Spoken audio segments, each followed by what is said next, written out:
بسم الله الرحمن الرحيم. قال نبينا صلى الله عليه وسلم: من سمع اسمي في الأذان فقبل ظفري إبهاميه ومسح على عينيه لم يعم أبدا، أو كما قال عليه الصلاة والسلام وتسليم. அல்லாஹ்வுடைய திருத்தூதர் முஹம்மது நபி ஸல்லல்லாஹு அலைஹி வஸல்லம் அவர்கள் இந்த ஹதீஸில் ஒரு அருமையான செய்தியை நமக்கு சொல்லி தருவாங்க.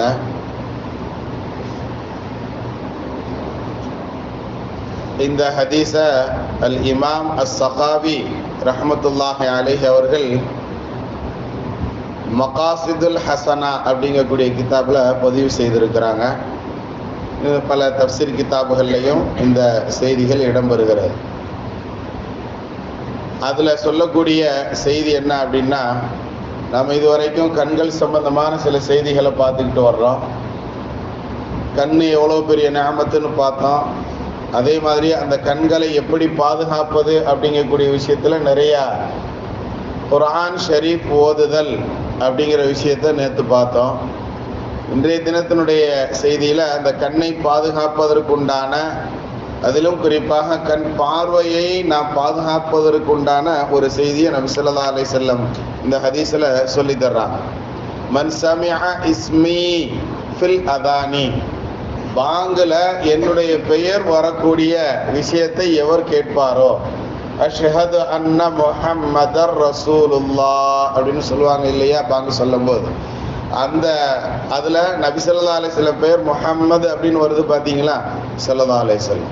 இப்போ அந்த பெயர் வரக்கூடிய அந்த வார்த்தையை எவர் கேட்பாரோ, நபியினுடைய பெயரை எவர் கேட்பாரோ, ஃபகப்பல துஃபரை இப்ஹாமைஹி, அந்த நேரத்தில் தங்களுடைய 2 கட்டவர்களுடைய நகங்கள் பகுதியை முத்தமிட்டு, வமஸஹ அலா ஐனைஹி, தன்னுடைய 2 கண்களிலும் எவர் தடவி கொள்வாரோ, லம் யஅம அபதா, அவர் எப்பொழுதுமே குருடாக மாட்டார் என்ற செய்தியை நபி ஸல்லல்லாஹு அலைஹி வஸல்லம் சொல்லி தர்றார்.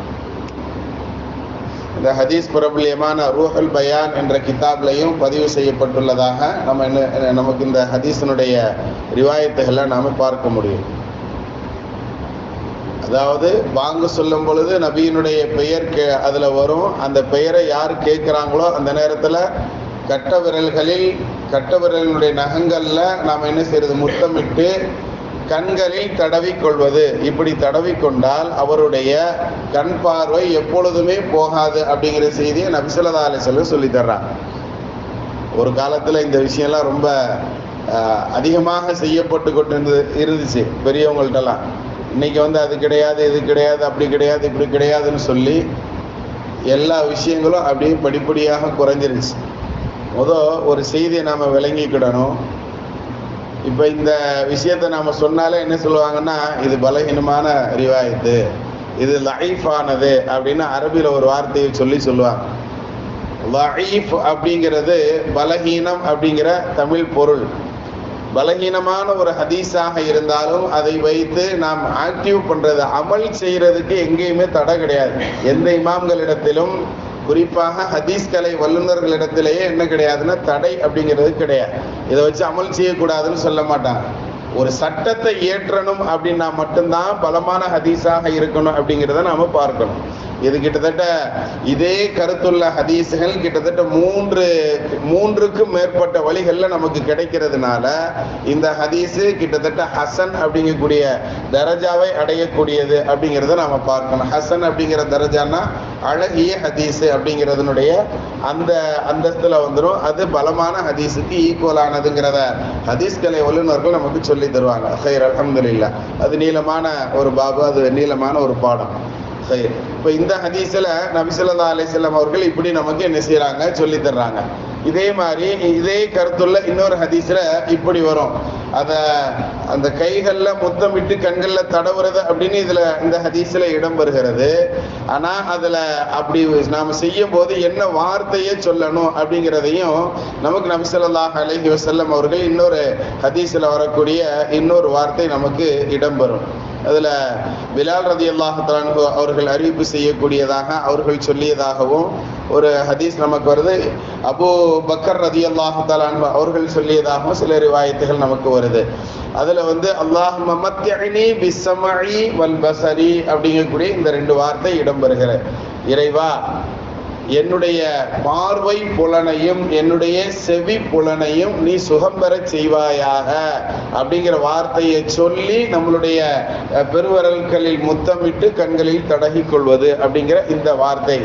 ஏதாவது ஒரு துவா அப்படிங்கிறது இருக்கும் இல்லையா, நம்ம நபியினுடைய பெயரை கேட்டால் சலவாத்து சொல்லுவோம், அதில் இந்த வார்த்தை அப்படின்னு சொல்லி இடம்பெறுகிற. நபியினுடைய பெயரை கேட்டோன்னே அல்லாஹும்ம மத்திஇனி பிஸ்ஸமஇ வல் பஸரி, இறைவா என்னுடைய செவி புலனையும் என்னுடைய பார்வை புலனையும் நீ என்ன செய்வாயாக, சுகிக்க செய்வாயாக, சுகம்பர செய்வாயாக அப்படிங்கிற இந்த வார்த்தை.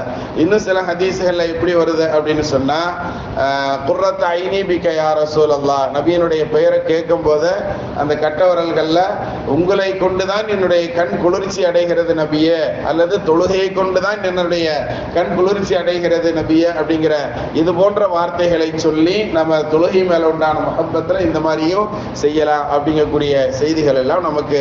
துஆக்கள் எத்தனை விதமாக நாம செய்யறதுக்கு நிறைய துஆக்கள் இருந்தாலும், ஆனா நமக்கு செய்யக்கூடிய செயல்ங்கிறது ஒன்றுதான்.